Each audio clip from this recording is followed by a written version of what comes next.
Hello GGS300, welcome back. This is what is essentially the second part of the third laboratory session. So in the previous session we were focusing on RStudio. Today we're going to do a little bit of spatial statistical analysis using ArcGIS. So what I've done essentially is I'm just going to set the lab up now so I kind of follow through the steps that you guys are going to do. So the first thing that you want to do is to actually log into the Blackboard site, and you basically need to download the actual data from the course laboratory tab. So essentially in the course content here you can see what I'm doing. I'm going down to Lab 3 Spatial Descriptive Statistics. The data is actually with the previous lab session, so just click download there. It's going to take a little bit of time just to download because it's quite large. There we go. It's finished now, and I'm just going to drag this into my desktop so it's somewhere nice and easy. I'm going to extract all here. Obviously, it was zipped because there was quite a lot of data, so I wanted to make sure that it wasn't too large while you were downloading it. So we're going to go and look at the Lab 3 GIS instructions. So this is basically what we're going to be doing in this session. It's not a particularly hard session.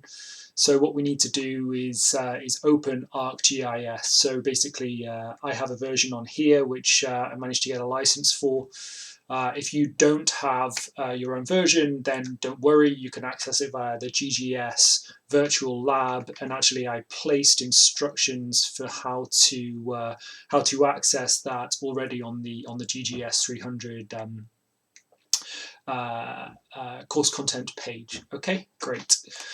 So let's get into ArcGIS Pro. We want to make a map. Okay, fine. Let's just create a new project. Now what we need to basically do is actually get our data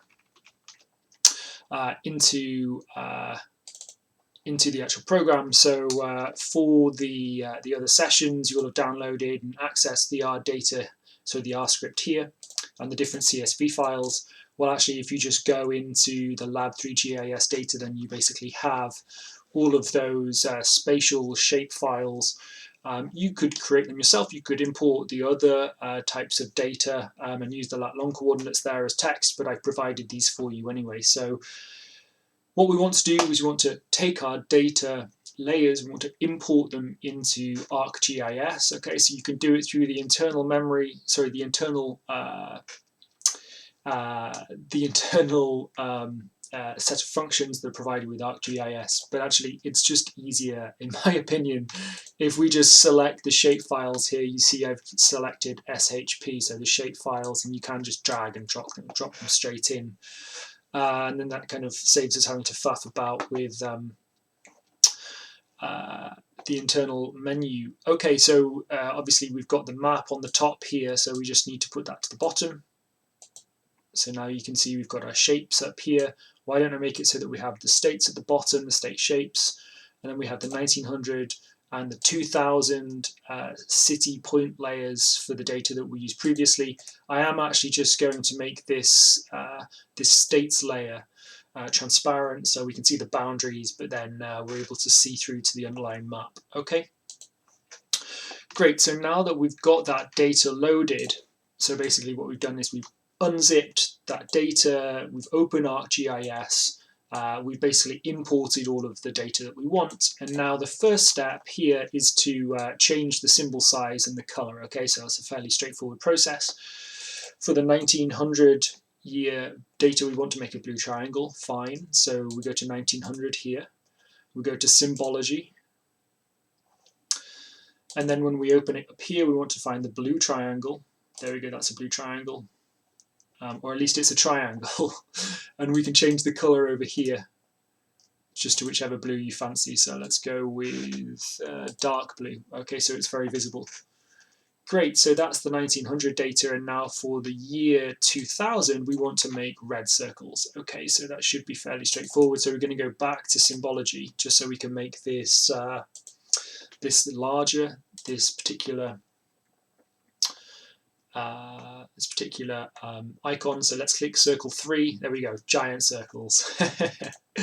Great, and I think now we've completed those 2 easy tasks, so that should be fairly straightforward. So we've got the, let me just zoom in on this. Do I have a zoom button somewhere? Okay. So essentially what we've got are those 2 different data layers for all of those cities that we analysed in the previous session. So it's baseball teams for the year 1900 and baseball teams for the year 2000. Okay, now let's click the tool icon, the toolbox icon. So let's go to analysis, tools up here, great, toolboxes. And what we want to do is we want to go find the spatial statistics toolbox. Okay, so this is basically going to be picking up some of those techniques that we covered theoretically within the lecture, and then also in R in the last session we actually did some manual coding to actually work out how, for example, to get the mean center. And now we're going to just use the spatial statistics toolbox to do some of these processes. So if you go into there and you need to go into measuring geographic distributions, then you can see a lot of those processes that we carried out previously. The first thing that we want to do is we want to find the mean center, sorry, the central feature. And we want to do that for the 1900 year data. Okay, so we're going to go here to the central feature, we're going to click it in the toolbox. It's just loading. And we want to select the input feature. Okay, so the task that we had set here was to follow for this particular data set, and we have to set the output feature class. So let's just say it's 1900 central feature, that's fine. We want to set the distance measure as Euclidean, and now we should just be able to click run and find the new file. Okay, here we go. Okay, so the central feature is Pittsburgh, fantastic, and it lists the lat longs, all those different characteristics.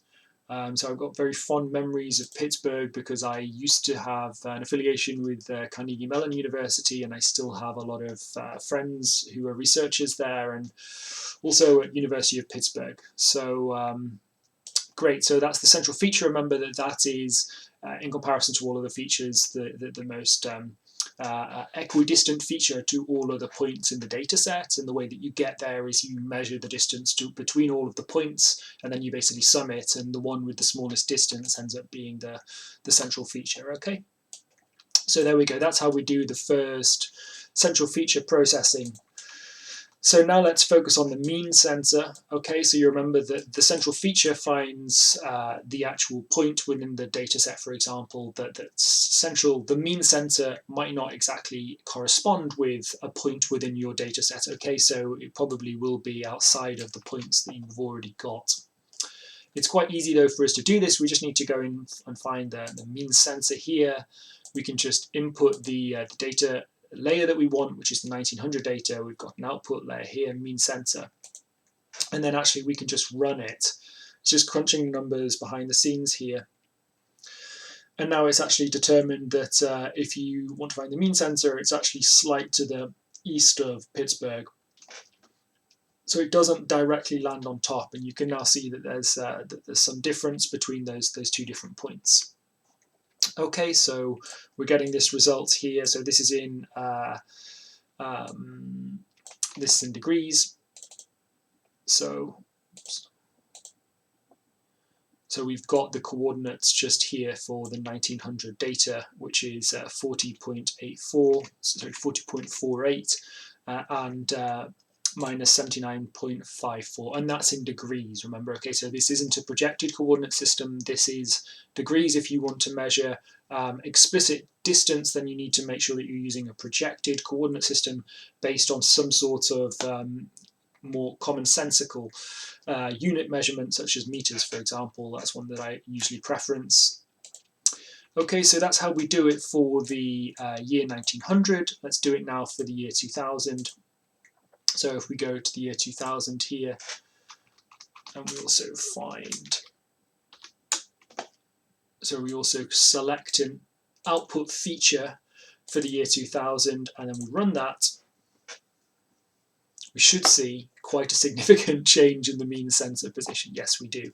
So now actually that mean center for the year 2000 is somewhere equidistant in the middle of Missouri.